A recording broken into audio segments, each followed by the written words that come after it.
todo de los negocios con el Estado, fundamentalmente, ¿no? De usar el poder ese oculto, secreto, el lobby.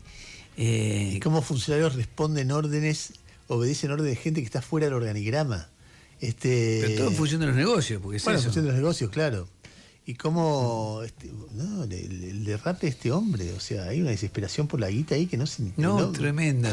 Bueno, el género humano, qué sé yo. Está bien. No, a mí lo que siempre me sigue haciendo ruido de todo lo que... Ayer hubo muchas informaciones judiciales, ¿no?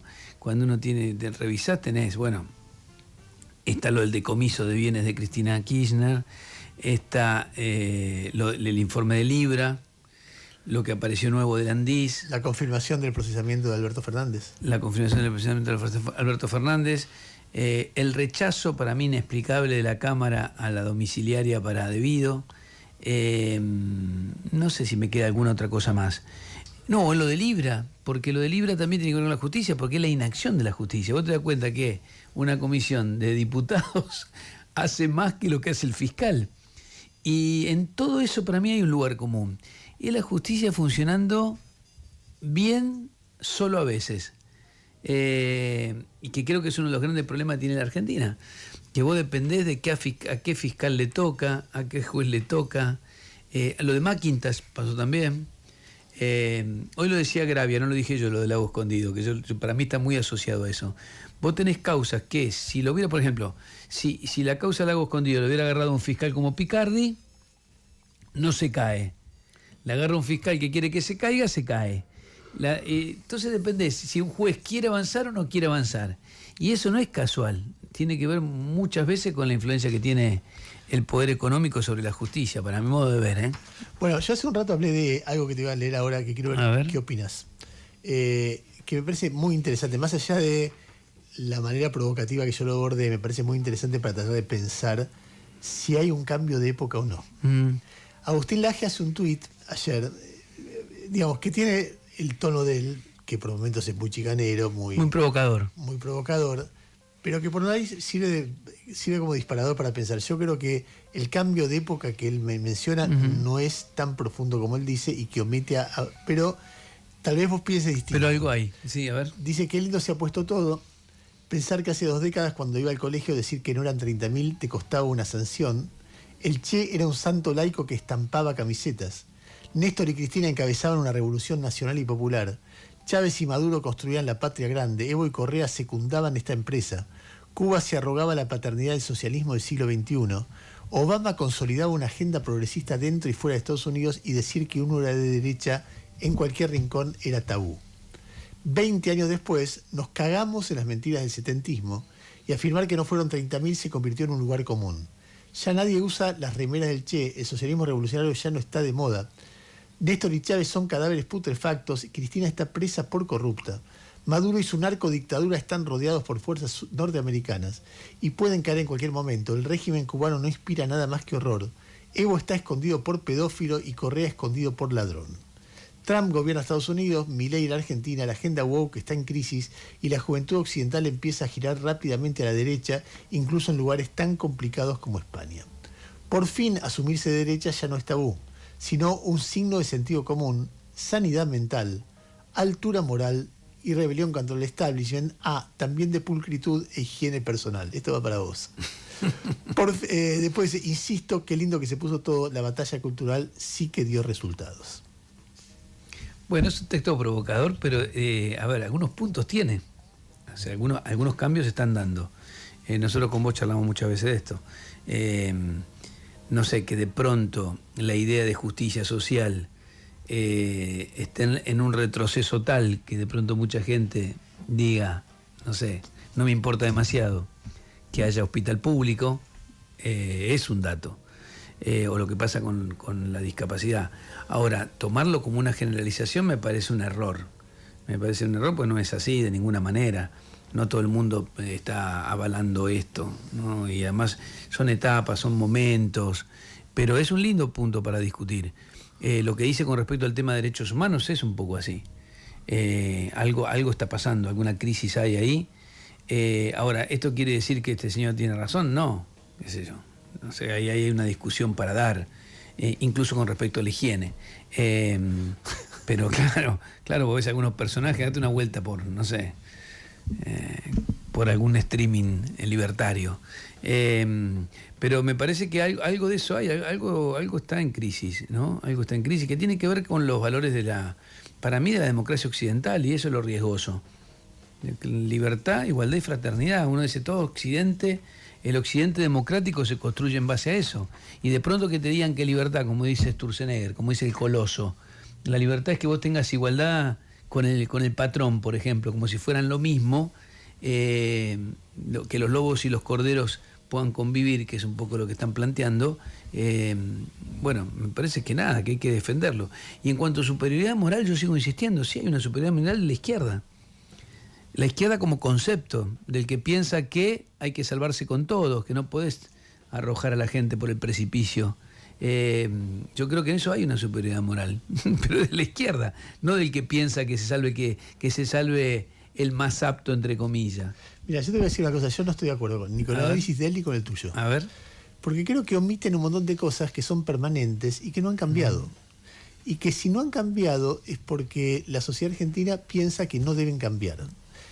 A ver, por ejemplo, desde la perspectiva del AGE, hay dos medidas muy comunistas que tomó Cristina. Una es la asignación por hijo, que es la derivación de un montón de plata del impuesto que pagan todos a los más pobres para que todos tengan una base a partir de la cual no se cae más. Esa medida comunista no solamente se mantuvo, sino que Milei presume de haberla duplicado la asignación por hijo, con lo cual esa medida está consolidada y es una medida que va en contra de todos los principios del AGE y su presidente la maneja, la mantiene. Otra medida comunista, quizá la más comunista que tomó Cristina, fue la extradición de YPF. O sea, y la extradición de YPF no solamente se mantiene, sino que nadie propone privatizarla. No, se pone el mameluco, Milei, anda con el mameluco. Exactamente. Después, uno puede pensar que en lo que dijo Milei sobre la dictadura, él cree que, bueno, como siempre, el relato es hubo una agresión externa, que fue el terrorismo marxista bancado por los rusos, y el Estado argentino se defendió de esa guerra, pero cometió exceso, la mirada de Macera. Pero en los hechos hay algo que Milei no se ha atrevido, que es indultar a los detenidos. Si no se ha atrevido es porque él percibe que va a generar una repulsión que no tiene por qué cargar con ese costo. Y si genera esa repulsión es porque socialmente la sociedad cree que están bien detenidos. Hay leyes que se aprobaron en la época del kirchnerismo, por ejemplo, para mí la ley más importante por lo que nos hizo pensar a todos, que es el matrimonio igualitario. La ley de matrimonio igualitario nadie propone derogarla, nadie, ni el más ultra. Dicen por ahí cosas, para mí con la unión civil es suficiente. Sí, lo mismo que lo del aborto, ¿no? Claro, el aborto ni que hablar. ¿Por qué Milei, que en eso sí Milei ha demostrado, ha dicho que es su convicción coherente que un aborto es un asesinato, ¿por qué razón no intenta derogarla por ley? Por lo menos por ahora. Bueno, pero por ahora evidentemente él registra que es algo que no le conviene.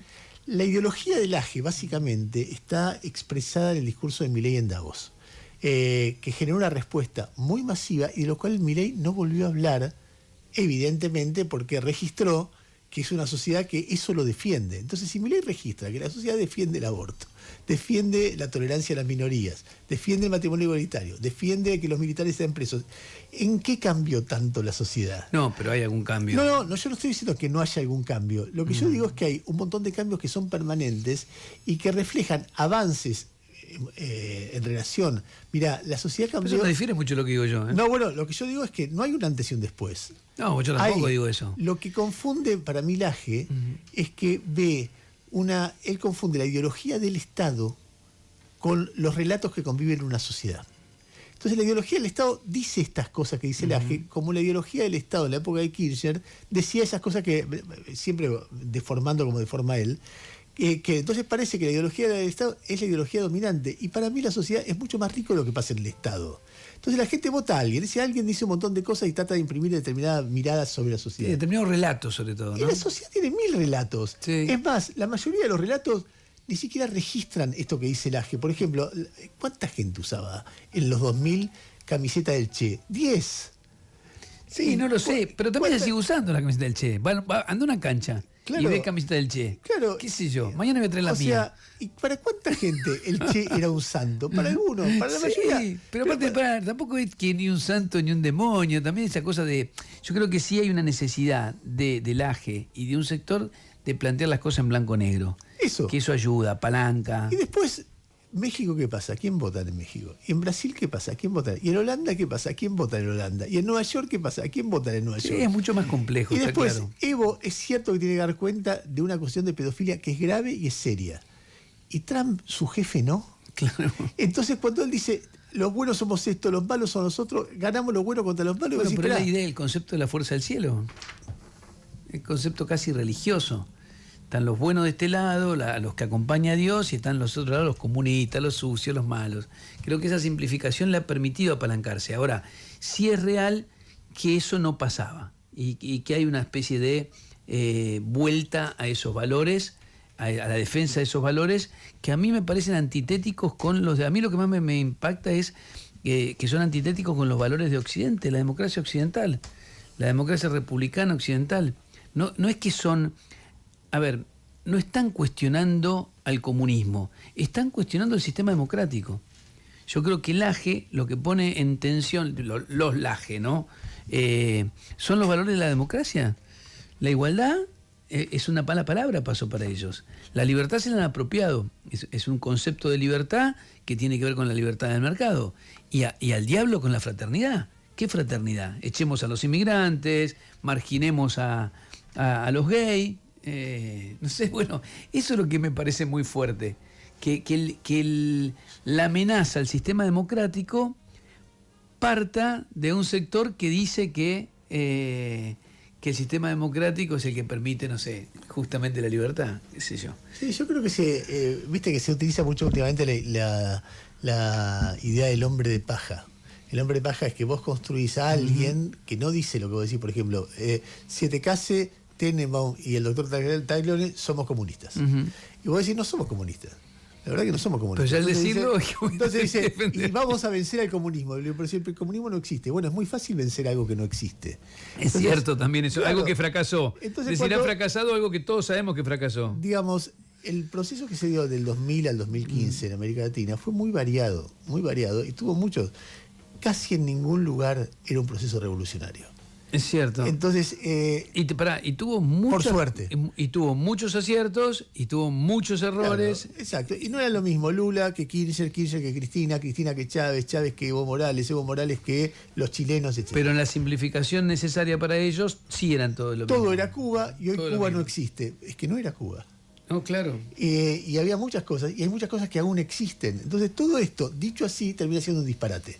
Termina siendo una mirada de un agitador, que eso para su núcleo le sirve, Sí, claro. que ese núcleo es una minoría, porque si no serían ellos los candidatos y no los candidatos que pone hasta la Libertad Avanza, y que tal vez alguna vez esta visión medio, dice, es muy gracioso cuando habla de los cadáveres putrefactos de Néstor y Kirchner y Evo Morales.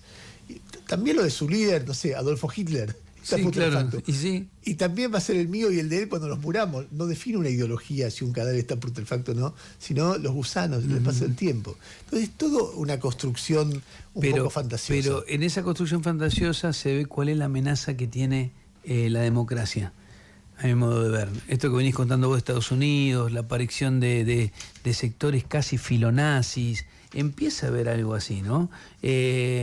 Y cuando uno revisa la historia, que la historia no se repite en general, estoy de acuerdo con esa idea, no se repite en los mismos términos, te manda alertas. Sí, a uno se pregunta, a ver, yo realmente creo que una sociedad es mucho más de lo que el Estado dice y que todo el tiempo hay relatos, pero además relatos que se contradicen, se complementan, se burlan entre sí, y esa es la riqueza de una sociedad democrática, pero además hay relatos que van por niveles distintos. ¿Qué sé yo? Por ejemplo, mi hijo menor me decía, papá, la mayoría de mis amigos no saben quién es Espert. Para nuestro relato y para la discusión política... Es algo central, fue importantísimo. Y para la mayoría, un montón de pibes ni saben quién es Espert. Y otros pibes están en una discusión sobre no sé, fútbol en este momento, o sobre rock, o sobre anime. O sobre internet, ¿no? Eso es lo que está pasando con las redes. La intensidad que vive cada uno tiene, o sobre moda, y tiene que ver con su vida, que va en otros aspectos. Entonces pensar que este tipo de debates, que para nosotros son importantes, son centrales, eso admitir que a mucha gente le importa 3 carajos toda esta discusión. Sí, no, pero hay y bueno, y todo lo que incide la tecnología, lo que está pasando en el teléfono. Hay claramente corrientes en un sentido o en otro que de repente se fortalecen, se debilitan, conviven, vuelven. Una vez parece que ganó una y al rato parece que ganó la otra. No sé. Yo pienso que esto es el filósofo de Milei y digo, tal vez tendría que estudiar un poquito más o tener una mirada un poco más abierta, pero bueno, es un agitador finalmente. Sí, pero que es funcional también a lo que piensa Milei, ¿no? En ese aspecto. Milei se tiene que moderar, ¿por qué? Porque está gobernando, porque necesita los votos, porque le dicen, mirá que los focus group no dicen que es así como dice el AGE. O tal vez sea más pícaro de lo que parece muchas cosas. También ¿no? puede ser. No sé, yo pensaba Trump al mismo tiempo, siendo el más pro-israelí de los gobernantes del mundo, el único que vota con Israel todo, y al mismo tiempo admitiendo que puede haber nazis en el Partido Republicano. Que no pasa nada. Y vos decís, ¿pero cómo? Y yo me acordaba cuando hacía eso de... Perón fue un gobernante muy amigo de Israel. Fue el primero que lo reconoció. El primero que lo reconoció en América Latina. Y al mismo tiempo dejaba entrar nazis. Y vos decís, ¿cómo? ¿Pero cómo? El abuelo de Mangel fue el primer embajador. Claro, exacto. Y al mismo tiempo dejaba entrar nazis. No hay cierto. ninguna duda de eso. Y vos decís, ¿cómo? Bueno, la gente no es solamente... No, y todo es más complejo que la simplificación esta que te plantean, ¿no? Totalmente. Bueno, amigo... Hemos dado una clase de filosofía sí, señor, impresionante. para que alta densidad de verdades por minuto. Sí. Chau.